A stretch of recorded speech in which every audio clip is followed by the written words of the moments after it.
ఈ చాలామంది స్టూడెంట్స్ వచ్చేసరికి ఏంటంటే, ఇప్పుడు ఈ JNTUH 2122 BTech exams notification release చేశారు. అలాగే 4142 బీటెక్ నోటిఫికేషన్ నేను రిలీజ్ చేయడం అయితే జరిగింది. ఇప్పుడు ఈ 2 ఎగ్జామ్స్ క్లాష్ అవుతాయా? ఒకవేళ క్లాష్ అయితే మార్నింగ్ ఒకటి, మధ్యాహ్నం ఒకటి పెట్టేదానికి ఛాన్స్ ఉంటదా అని చెప్పేసి చాలామంది స్టూడెంట్స్‌లో ఉన్న డౌట్ అనమాట. అయితే ఇప్పుడు దాని గురించి చెప్పబోతున్నాను. ముందుగా అయితే ఇంతవరకు ఛానల్ సబ్స్క్రైబ్ చేసుకుని వీడియో లైక్ చేసి షేర్ చేయండి. మీకు డౌట్స్ ఉంటే కాల్ మీ 4 ద్వారా కాల్ చేయండి. Telugu English Telegram channel, YouTube channel subscribe చేసుకుని జేఎన్‌టీయూ యూనివర్సిటీ అప్డేట్స్ ఛానల్ కూడా.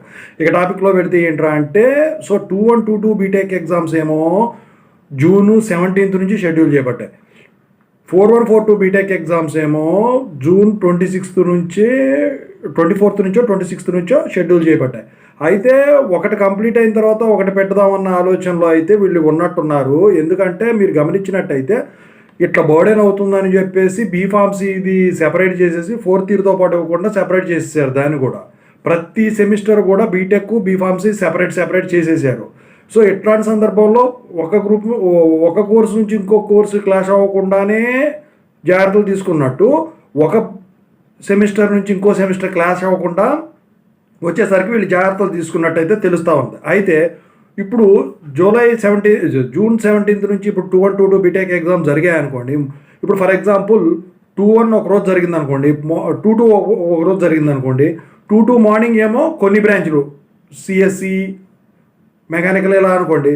మధ్యాహ్నం పూట ఏమో ఈఈసి ఇట్లా కండక్ట్ చేస్తారు.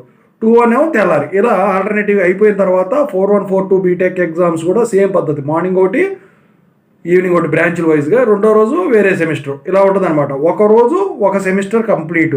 21 ఒక రోజు, 22 ఒక రోజు, 41 ఒక రోజు, 42 ఒక రోజు, ఇలా జరుగుతాయి అన్నమాట.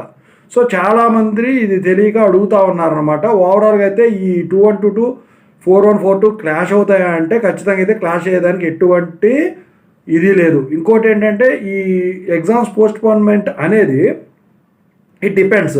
సో ఇప్పుడు ప్రస్తుతానికి అంతా చల్లబడింది. ఒక్కరోజుకే ఏం తెలియదు కదా. ముందు కనుక ఏమన్నా మనం అనుకున్నట్టు కనుక ఏమన్నా అయితే అప్పుడు అయ్యేదానికి ఉంటుంది తప్ప, అప్పటి వరకు కూడా నో ఇష్యూ ఏమీ కాదు.